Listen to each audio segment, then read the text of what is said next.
is your sex drive? Like, how many times can you have sex in a day, or in a week, or in a month? You know that people who can have sex a multiple of times in a single day. So you need to know.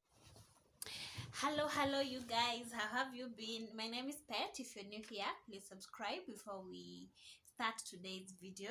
And from the topic today, guys, I'm going to talk about a few questions you can ask someone during the dating period before you get into marriage.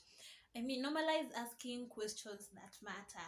What does my favorite color have to do with you determining whether you will marry me or not? So, gone are the days when you used to ask those kind of questions. So please ask questions that matter. And today I'll give you just a few. I'm going to talk about 10 questions that you need to ask someone. So question number 1 is, when was your last relationship and why did it end? So when asking this question, you need to pick a few things from the answers that you're given.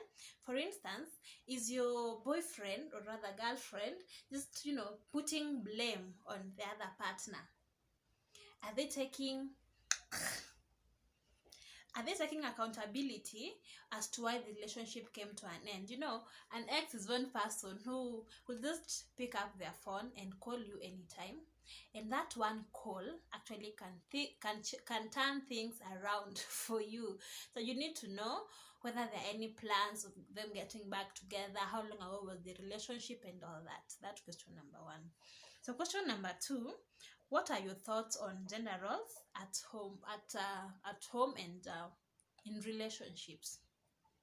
It may seem petty, I know, but then we all have expectations, so we need to know that as I get into this thing, I'm not going to be disappointed.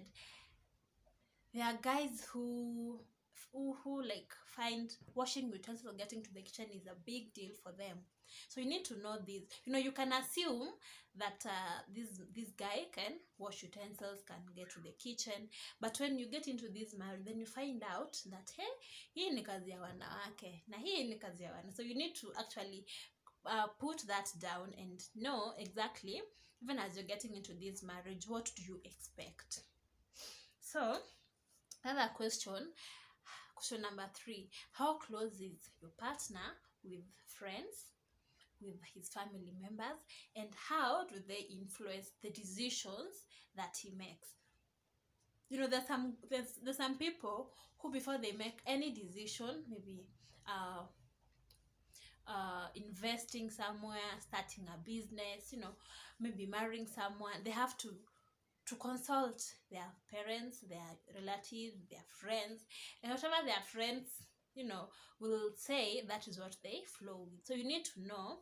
And some other thing is that maybe if these guys are always having family vacations, maybe whether he's always going out with his boys out every weekend, so you need to know about this, so that once you get into this marriage, you are not disappointed. So the other question is, have you ever cheated? So you need to get his or her views about cheating in a relationship, because fine, if he has cheated before, is he remorseful about that?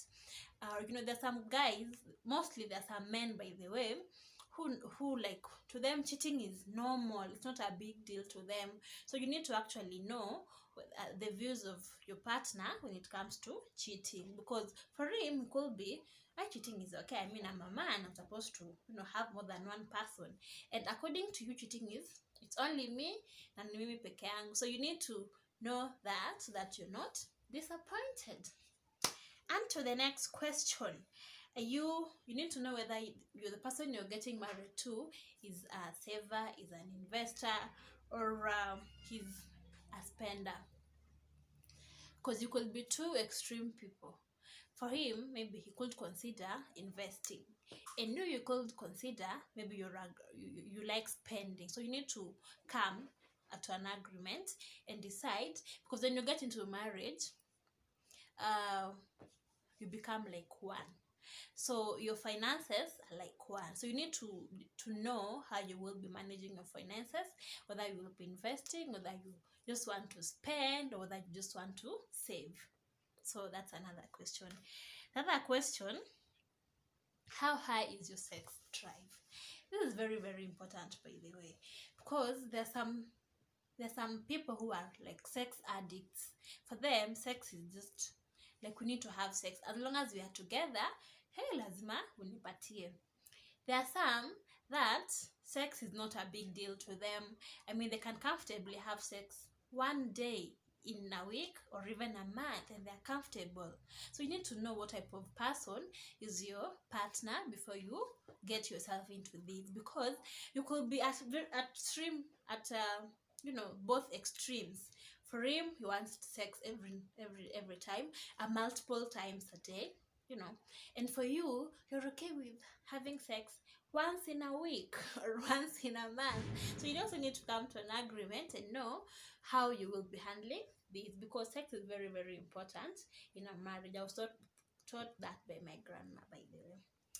The other question is your partner religious, or how often do they go to church, and are they ready to change churches?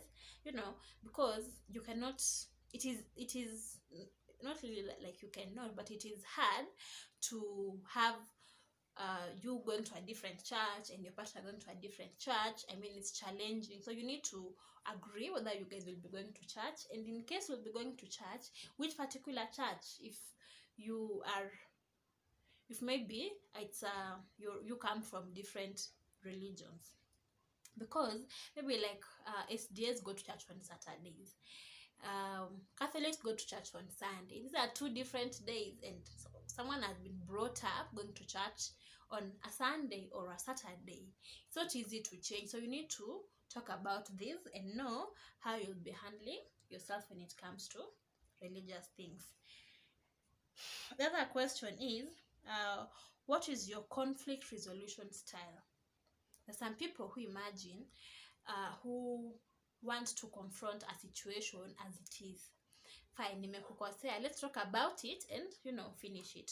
There's some other people who run away from solving issues. So you need to know how you handle your conflict, because conflict will always arise, and however, whatever will determine how long you guys will be together is how you handle your conflicts.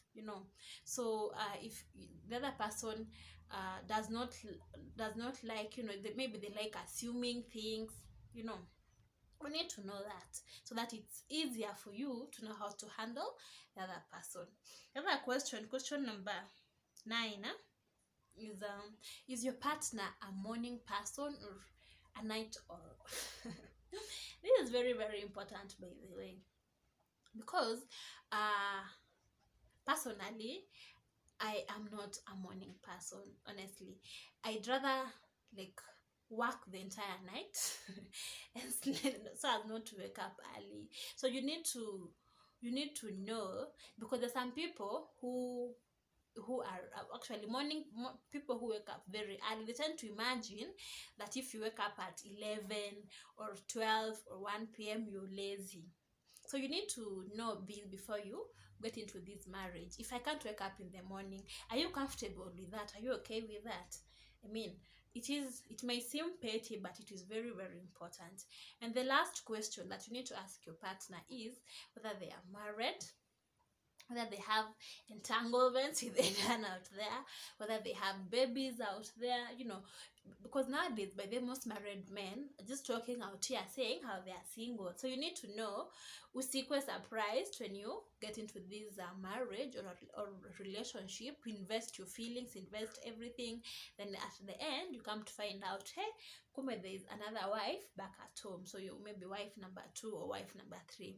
So I mean, those are just a few of the questions that you can ask your partner before you fully decide, hey, I am officially ready for this particular guy or for this particular girl.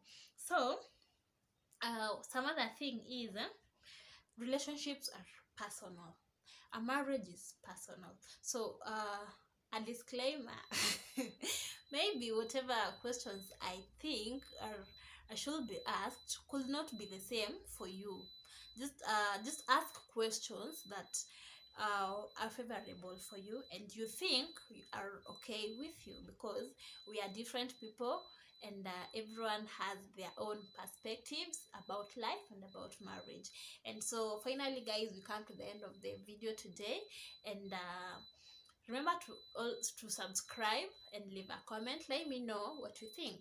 Bye.